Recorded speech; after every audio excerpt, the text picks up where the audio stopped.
મંત્રી ભાનુબહેન બાબરિયાના હસ્તે રાજકોટ જિલ્લાની 455 દીકરીઓને ₹5.50 કરોડના વહાલી દીકરી યોજનાના હુકમોનું વિતરણ કરાયું। રાજ્યના મહિલા અને બાળ કલ્યાણ મંત્રી ભાનુબહેન બાબરિયાની અધ્યક્ષતામાં મહિલા અને બાળ વિકાસ વિભાગ તથા વેરાવળ ગ્રામ પંચાયતના સંયુક્ત ઉપક્રમે વિવિધ મહિલા લાભાર્થીઓને લાભ સહાય વિતરણનો કાર્યક્રમ યોજવામાં આવ્યો હતો, જેમાં મંત્રી ભાનુબહેનના હસ્તે રાજકોટ જિલ્લાની 455 દીકરીઓને વહાલી દીકરી યોજનાના ₹5.50 કરોડના મંજૂરી હુકમો આપવામાં આવ્યા હતા।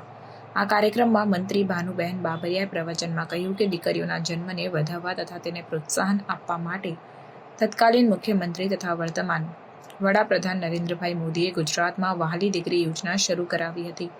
આ યોજનાના કારણે દીકરીના જન્મને પ્રોત્સાહન મળ્યું છે, દીકરીઓની સંખ્યા વધી રહી છે અને દીકરા દીકરી જન્મનો રેશિયો સમાન થતો જાય છે।